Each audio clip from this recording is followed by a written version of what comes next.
Y hay un sistema internacional de préstamos expresado en el Fondo Monetario Internacional, en el Banco Mundial, que son como una manada de hienas, voraces, dispuestos a devorar a cualquier país que permita las oportunidades para devorarlos.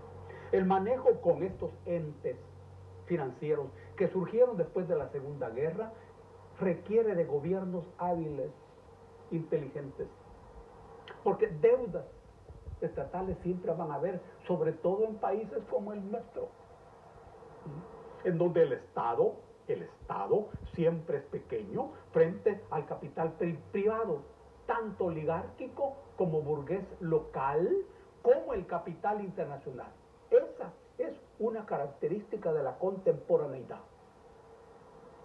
Al principio el Estado era el príncipe de Maquiavelo. Luego los partidos políticos fueron el príncipe. Pero hoy, en el mundo de hoy, el príncipe son los bancos. Y el príncipe son los que expresan el poder económico. Ese es el príncipe. Sometido a ese príncipe están los estados, los aparatos estatales, y también están los gobiernos y también los países. Ese príncipe es un gran puño sangriento que impone sus condiciones. ¿Cómo jugar? ¿Cómo jugar sin que te vuele la cabeza? Eso es lo que está haciendo el gobierno. Eso es lo que está haciendo el gobierno. Y eso es lo que hacen todos los gobiernos. Excepto los de Eurasia. Excepto los de Eurasia. Nosotros no pertenecemos a la civilización occidental. No. Tampoco pertenecemos a la civilización oriental. Somos una civilización periférica. Periférica. Frente a un gran centro imperial. Siempre lo hemos sido. Y el manejo de nuestra economía tiene siempre en mente eso.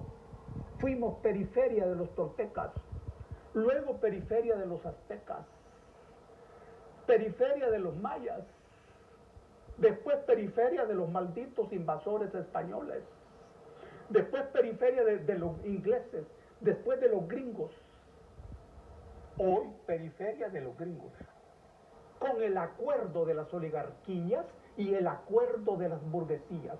¿Cómo se maneja el universo económico de un pequeño país?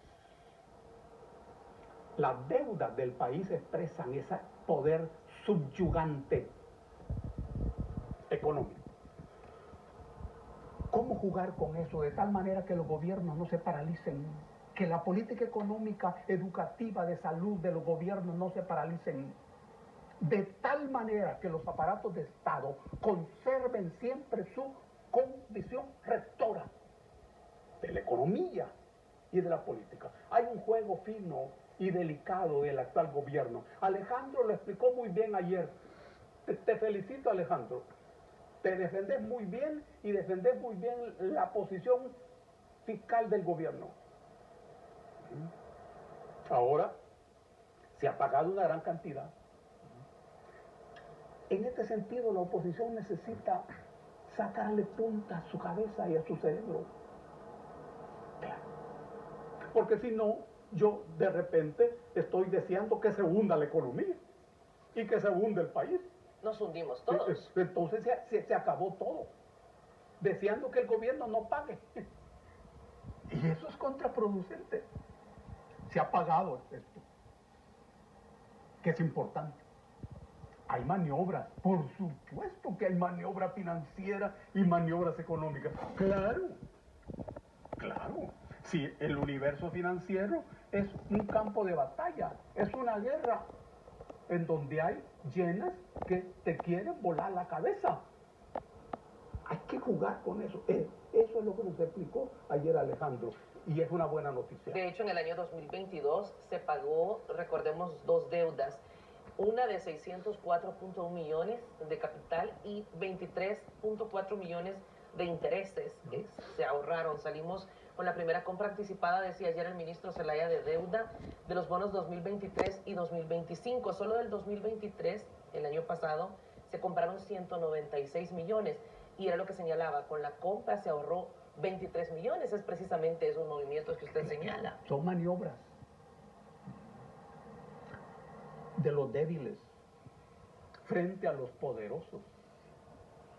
Ya pasó el momento en donde los estados tenían autonomía e independencia. Ojo, siempre hay que buscar esa autonomía y esa independencia, tanto de los estados como de los gobiernos. Y no conviene olvidar que el gobierno es el administrador de la política del estado. Que entre el gobierno y el estado puede haber guerra. Y esa guerra sería una buena noticia en el caso de nuestro país.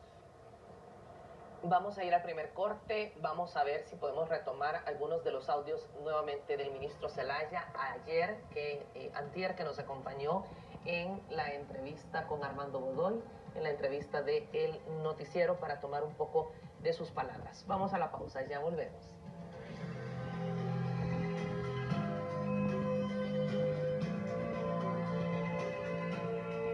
Diario El Salvador, el periódico de mayor circulación nacional, llega ahora hasta la puerta de tu casa. Suscríbete y recibe las noticias desde la comodidad de tu hogar. Estamos llevando la noticia a todo el país para conocer la verdad que otros quieren ocultar. Ahora El Salvador tiene un periódico que cuenta el otro lado de la historia y llega directamente a tu casa. Suscríbete llamándonos al 2207-5250. Diario El Salvador. Conoce el otro lado de la historia. Ya vamos a mostrar donde el ministro de Hacienda, el ministro Zelaya, daba esta explicación. Voy a retomar algunas de las palabras que dijo el ministro. Decía, un país empobrecido hace una apuesta por el Bitcoin, se va al borde del incumplimiento, vaticinando que por la apuesta económica de futuro que nosotros hemos realizado había comprometido las finanzas públicas. Yo lo dije en un principio, la inversión hecha es menos de un 0,5%, no llega ni al 1% del presupuesto general de la nación, recalcaba el ministro Zelaya. Una cosa es ser un país pobre y otra cosa es ser un país empobrecido. Alejandro hablaba ahí de un país empobrecido. Es diferente a ser pobre, porque el país es empobrecido porque lo han empobrecido. Los países son pobres o son ricos. En ocasiones los países son ricos en recursos naturales. Tienen oro, tienen uranio, tienen petróleo, tienen litio o tienen tierras raras. Ricos. Pero no tienen condiciones para extraer esas riquezas y mucho menos para procesarlas. Y aparecen los grandes tiburones de las transnacionales que hacen eso. Y se llevan el 80 o el 90% de esa riqueza. Esos países se empobrecen. En el caso de nosotros, un país de 20,000 kilómetros cuadrados, con un solo río que se está muriendo. Ojo, Nayib, has de hacer lo necesario para salvar ese río, porque de eso depende todo. No tenemos otro río. Mira qué empobrecimiento. Claro, tenemos la riqueza de la gente, del pueblo, que es el pueblo más maravilloso del mundo, más inteligente, más valiente, más heroico, resistente. Ese es el recurso fundamental para superar el empobrecimiento. Empobrecimiento. A eso se refirió Alejandro en su exposición. La lucha es contra el empobrecimiento y esto supone lucha contra los empobrecedores, tanto nacionales como internacionales, y esto supone inevitablemente una confrontación, pero al mismo tiempo un acuerdo. No hay confrontación sin concertación, ni hay concertación sin confrontación. El tema es con quién concertar y con quién confrontar, porque si se concerta con los enemigos del pueblo, se fracasa. Se fracasa. Y se necesita una concertación con las fuerzas interesadas en transformar el país en beneficio de la gente, en beneficio de la gente. Y esto supone una concertación con las fuerzas internacionales que también estén en esa línea. Por eso es muy importante la figura que Alejandro usó ayer del empobrecimiento. Somos un país empobrecido. Esto fue lo que dijo el ministro Zelaya entre muchos puntos que abordó.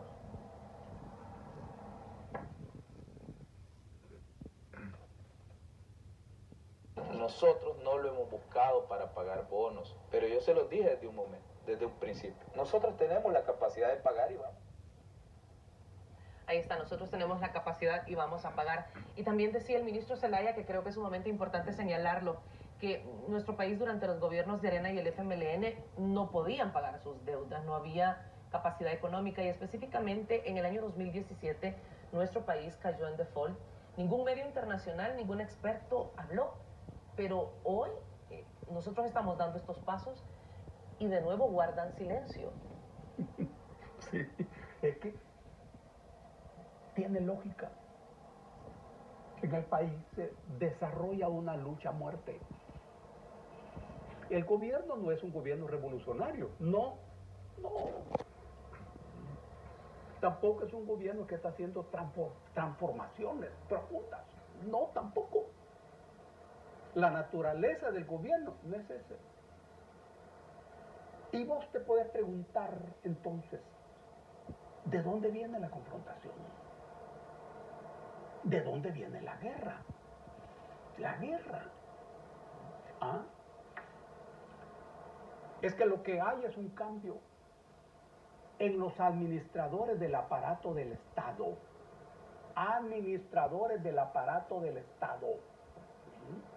Hay una lucha por rescatar el Estado. Eso parece simple. No, no lo es. Para transformar el aparato del Estado, de nuevo es una gran confrontación. ¿Y quién administra ese aparato? Observen ustedes que lo que está en lucha no es quién administra el capital, no, el capital sigue en manos de los señores oligarcas. Es decir, que son ellos los que conservan el poder. No está en lucha el poder. Lo que está en lucha es la administración del aparato del Estado. Esto quiere decir que en una primera línea, lo que se llama oposición expresa los intereses de los sectores que fueron desalojados de la administración del aparato del Estado. Léase partidos políticos. Eso aparece en primera línea.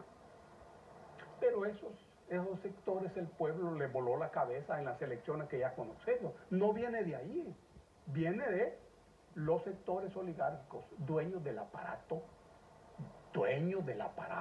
y dueños del poder. Ahí viene la confrontación. ¿Y el gobierno es antioligárquico? No parece serlo. Pero son los administradores. Están administrando eso. En esa administración se usan las mismas tácticas de ayer y tácticas nuevas, que son las que despiertan irritación. Claro, el gobierno necesita comunicación con la gente, información a la gente. Necesita que los ministros del gobierno estén en la calle, que salgan de sus oficinas, que hablen con la gente, que le expliquen a la gente la esencia de su política. Todos los ministros. Como se necesita más comunicación en todos los temas y en todas las líneas del trabajo. En el DOM. Nunca el DOM debe llegar a una comunidad a arreglar la calle sin hablar antes con la gente. No, jamás. Es más, la gente ha de decir qué es lo que necesitamos que se arregle. Esta es una escuela importante. Si vos, DOM, llegás a una comunidad, no hablas con nadie, arreglas la calle, haces buen trabajo y te vas, has perdido. Porque el trabajo del DOM no es técnico, es político. político. Estos son dificultades que hay que superar en el territorio de la administración. ¿Qué es de lo que estamos hablando? De donde viene la confrontación y la guerra. Y la guerra. Termino esta parte diciendo que el gobierno necesita responder también. Vamos a ir a la pausa, ya regresamos. Recordemos que la Dirección de Obras Municipales está realizando intervenciones en diferentes puntos del país y ha señalado en reiteradas oportunidades el señor Ovirne, su director ejecutivo, cómo se han mantenido estas conversaciones con los alcaldes, que tendrían que ser las figuras que reciben a la población, a los ciudadanos, para poder conocer cuáles son sus necesidades.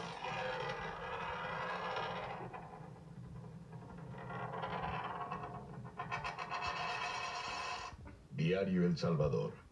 Búscalo a solo 25 centavos.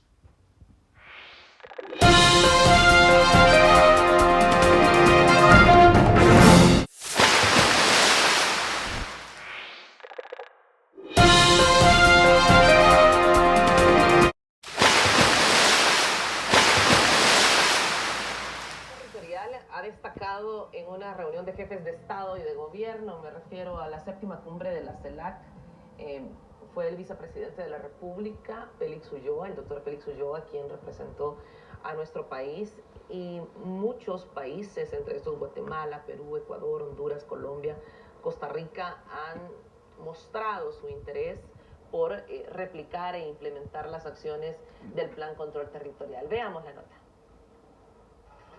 Hacer un combate frontal regional contra las pandillas que también afectan a otros países es la idea que llevó el vicepresidente a esta cumbre y aprovechó para promover a nivel latinoamericano las contundentes medidas de seguridad creadas por el presidente Nayib Bukele. El Salvador pone a disposición, como lo hicimos con Naciones Unidas, el exitoso plan que hemos puesto en práctica en nuestro país. Es un producto 100% salvadoreño que nos ha dado mucho éxito. Estamos ya en la 5ª fase, la fase de extracción. En su intervención, el vicemandatario salvadoreño destacó en la cumbre de la Comunidad de Estados Latinoamericanos y Caribeños los avances que está teniendo el país al poner en la cárcel a terroristas para garantizar los derechos de la población honrada. Con una efectividad que no ha dejado una huella sangrienta como dejan todas las guerras, hemos declarado la guerra contra las pandillas, haciendo uso del jus ad bellum, ese derecho que tenemos los estados de salir en la protección de nuestras poblaciones. El Plan Control Territorial es una estrategia que sirve como referente para países que sufren violencia por grupos delictivos. El éxito de este plan y las consecuencias que ha tenido para el desarrollo económico y social de nuestro país, no solo significa haber traído de nuevo la paz y la armonía a las comunidades, sino también garantizar una serie de desarrollos y proyectos económicos que no se podían llevar a cabo por el control que tenían los grupos criminales en más de un 30% del territorio nacional. El vicepresidente Félix Ulloa resaltó que como parte del Plan Control Territorial se han construido centros urbanos de bienestar y oportunidades cubos para generar una cultura de inclusión y prevención de la violencia en los municipios que eran estigmatizados como peligrosos. Walter Morán, Noticiero, El Salvador. El presidente Nayib Bukele, un presidente joven, es personaje del año 2022 y es uno de los mandatarios con mayor popularidad en el mundo, con mayor aceptación. Sin duda, el Plan Control Territorial, en mi opinión, ha sido una transformación profunda, Dagoberto. Nuestras comunidades se han transformado, nuestros niños ya no están encerrados tras las rejas de las casas. Ya no se vive ese ambiente. Nuestro país se ha transformado en el sentido que ya no se registran 30 homicidios por día, en que ya no se pagan millones de dólares de extorsión. Es una transformación profunda para El Salvador que abre nuevas oportunidades. Ciertamente se trata de una situación muy importante en el terreno de la correlación de fuerzas en el país. La guerra social, que esa es la naturaleza de esa guerra, tiene una primera línea económica, porque la pandilla era una fuerza económica, empresarial, poderosa, con mucho rostro, que competía con el mundo de la empresa privada. Esto antes de la seguridad, esta línea económica. La guerra resolvió esta línea económica, pero también resolvió el problema político del poder.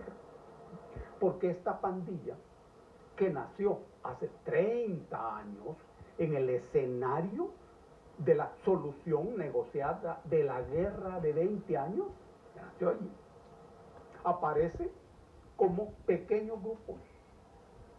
Luego se transforma en una fuerza política cuando descubre el territorio y se convierte en pandilla.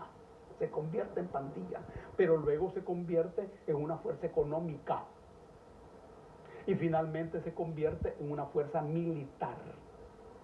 Eso, todo eso es lo que se enfrenta.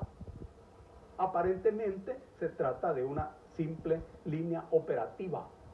Y es cierto, hay importantes valores operativos en esa confrontación. Es cierto. Pero esa naturaleza política de la confrontación en una guerra, que es propio de toda guerra, el corazón político. Aquí estamos frente a un proceso. Dentro de esa guerra, este es un primero o segundo momento de la confrontación. De la confrontación. Porque no hay que olvidar que detrás de cada pandillero hay un hijo o dos hijos, una mujer, una mamá, una familia, que vivían de la renta.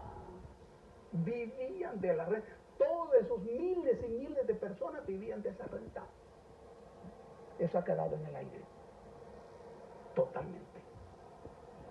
Entonces, la primera línea es la confrontación o la represión. Aquí hay éxito. Que era urgente. Claro, por eso la primera línea. Esto ha venido a oxigenar a la sociedad en general. Y en este momento, quizás es el principal logro del gobierno. Lo que más proporciona oxígeno a las personas. Hay un sentido de tranquilidad, un sentido de libertad. Hay condiciones para el desarrollo de múltiples actividades económicas en diferentes comunidades. Que viene a dinamizar la economía. Por supuesto, por supuesto. Y ese sentido de libertad propicia las capacidades de organización y de movilización del pueblo. Este es el rostro político de esa confrontación. Es decir, como toda guerra tiene diferentes rostros, pero hoy por hoy me parece a mí que es el punto de mayor éxito del gobierno. De mayor éxito. Por eso tiene un reconocimiento internacional, porque este es un fenómeno también internacional, que responde al debilitamiento de los aparatos de los estados y a las crisis económicas. En un estado pobre estalla esto, pero también en un estado rico. Por eso hay grandes pandillas en Brasil. Y nadie piensa que Brasil es un estado pobre, ¿verdad? Inmensamente rico, pero empobrecido.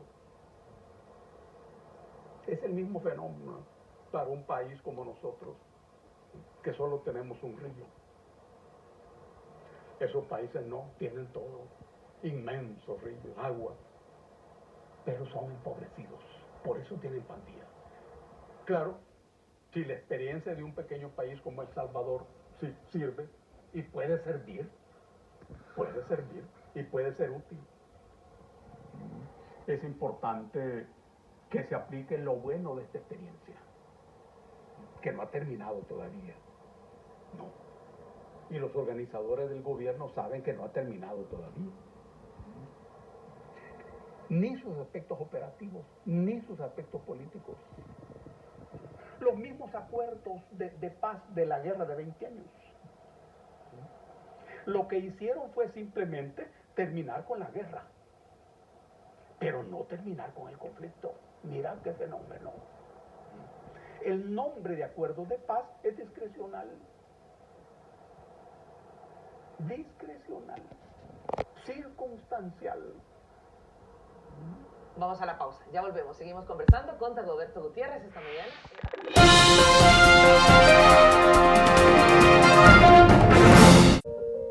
Por años han jugado con las palabras a su conveniencia. Contaron la historia que quisieron que creyéramos. Hay palabras que no podemos permitir que se sigan manipulando.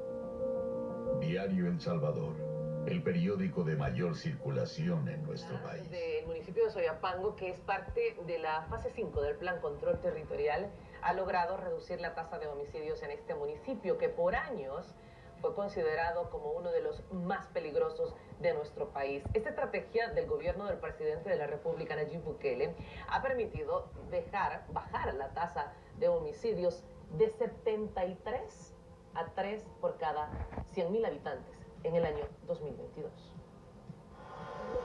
Lavar el vehículo en una colonia que no era en la que se vivía era un riesgo. Nos explica Oscar, que lleva años viviendo en Soyapango, municipio que se ha transformado con las medidas de seguridad del gobierno. La actividad delictiva ha casi desaparecido en el municipio. Y prueba de ello es que la mayoría de nosotros, las personas más jóvenes, podemos andar con total libertad. En las calles y pasajes de las diferentes colonias de Soyapango era común encontrar cintas amarillas que componían el escenario de homicidios. Durante los gobiernos de Arena y el FMLN, la tasa de homicidios era de 73 por cada 100.000 habitantes, pero en 2022 el actual gobierno logró reducir drásticamente a 3 por cada 100.000 habitantes. ¿Qué había riesgo antes? Digamos, por el tema de las pandillas, ¿verdad? Que uno no podía llegar a la colonia contraria porque tenía miedo de ya no salir de ahí con vida. O sea, uno anda más tranquilo, ya no anda con aquello de que, puya, que ando en otro sector que no es lo mismo donde yo vivo. En colonias como La Guayacán, El Limón, San José, todas las etapas de Montes de San Bartolo, ahora los jóvenes pueden practicar deporte y realizar cualquier tipo de actividad sin riesgo de perder la vida. En el pasado era lo contrario. Según un estudio realizado entre 2012 y 2018, el 52.4% de los homicidios ocurridos en Soyapango tenía como víctima un joven. Se puede salir a cualquier lado y todo. Ajá, incluso en la noche no da mucho miedo ya salir. Sí, es muy diferente. Pues antes era muy difícil venir a las canchas y venir a jugar. Muchacho que yo conocía, nosotros lo teníamos que traer para que él pudiera pasar con nosotros, porque si no, lo paraban. Este municipio está cambiando. Sus habitantes y personas que no residen aquí disfrutan sin pandillas, en condiciones más sanas y seguras que serán heredadas a las nuevas generaciones para su desarrollo como la tan soñada ciudad industrial. Walter Morán, Noticiero El Salvador. Muestro el municipio, un saludo a todos los habitantes de Soyapango, porque es la realidad que se vivía en muchos otros municipios. Recientemente conversaba con un criminólogo con muchísima experiencia y decía, el 80% de los municipios de El Salvador estaban, no me gusta decir la palabra, pero dominados por las pandillas. Un mapa que se ha transformado afortunadamente y que ya no es así. Esto es innegable, Dagoberto. Correcto, correcto. Y por eso es que en este momento el principal problema de la sociedad es la economía. Ya no es la seguridad. Que es un problema mundial, además. Claro, claro. Así aparece en una de las últimas encuestas, me parece que en la de la UCA. El problema es la economía. Mira el movimiento en la percepción de la gente. Por años el problema fue la seguridad. Por años. Eso no quiere decir que no hubiera problemas en la economía. ¿Cómo no? Pero era la seguridad lo que ahogaba la vida en las comunidades. Hoy no. Ya en esta encuesta el tema es la economía. Ojo. Esto significa que la realidad de la sociedad humana, se mueve, y pasa ya a poner los pies sobre la tierra. Según esa encuesta, el problema de los seres humanos es ¿qué vas a comer?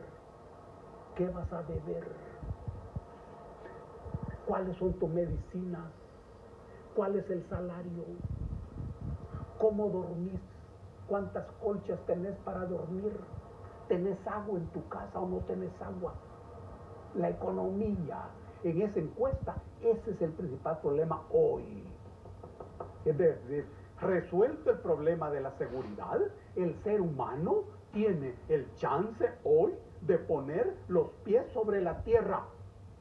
Y en esa encuesta, por lo menos en esa encuesta, yo no sé si en otras, la gente ya con los pies sobre la tierra dice, no, el problema es ¿qué vamos a comer? ¿Qué acceso tenemos a los frijoles?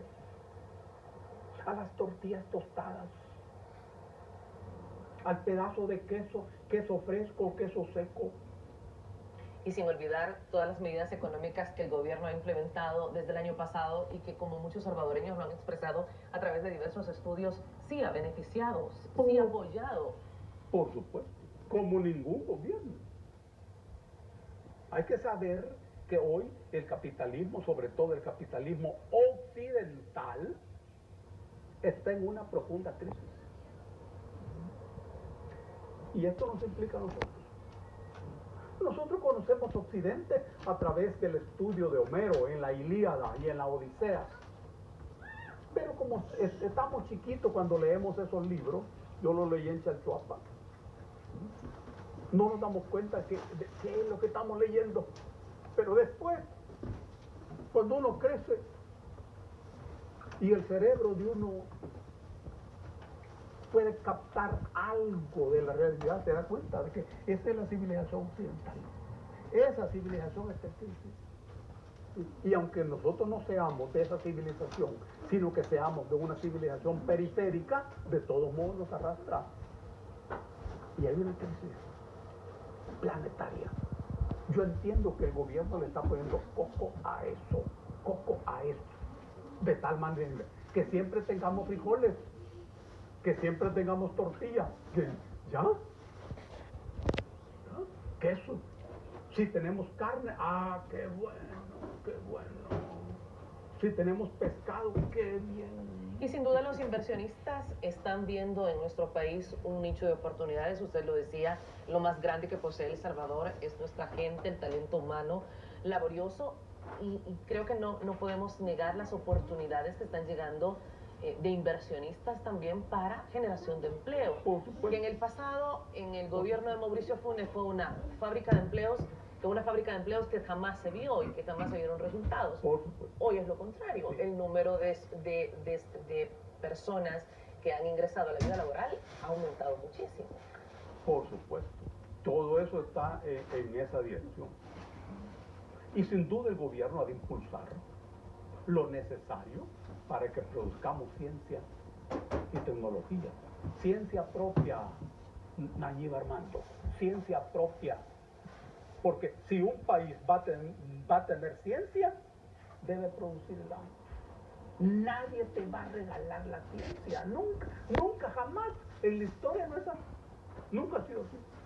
Tenemos que producirla. Y hay un paso importante cuando el presidente de la República da esta importante inversión en el tema de educación a los niños, el tema de la entrega de las computadoras, el tema de un trabajo articulado con la primera dama de la República para ver desde los espacios que van a albergar a nuestros niños en las comunidades de todo el país. Por ahí se empieza. Y por ahí se ha empezado. Desde el principio, como dice la primera dama. Desde los niños y las niñas. Desde el kinder hasta la universidad. Si yo empiezo a transformar desde arriba, desde la universidad, sin transformar desde abajo, que entiendo que es el trabajo de Gabriela, estoy fallando. ¿Cómo estoy fallando? Ahora desde el nacimiento. Desde ahí, justamente desde ahí, hasta la universidad. ¿Cuántos ingenieros necesitamos? ¿Cuántos ingenieros químicos? ¿Cuántos ingenieros nucleares? Ciencia de nosotros, ciencia propia. Nadie jamás te va a regalar ciencia. No, nunca. Nunca. Hay amigos. Debemos tener amigos que nos ayuden en eso. Y hay amigos que nos ayuden en eso. No debemos equivocarnos. No debemos equivocarnos.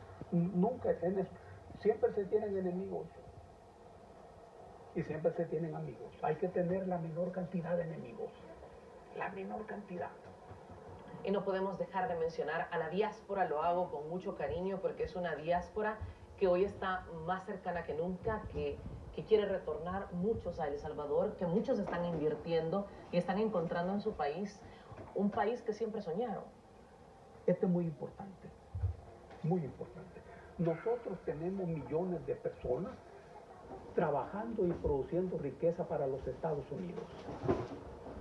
Una parte pequeña, mínima, de la riqueza que los salvadoreños producen en los Estados Unidos viene al país en forma de remesa. No es una generosa conducta de los Estados Unidos. Si les estamos produciendo riqueza a ellos, millones de gente produciendo riqueza. Se trata de gente muy trabajadora, gente muy inteligente. Ahora, se necesita una política inteligente frente al emigrante. Muy inteligente.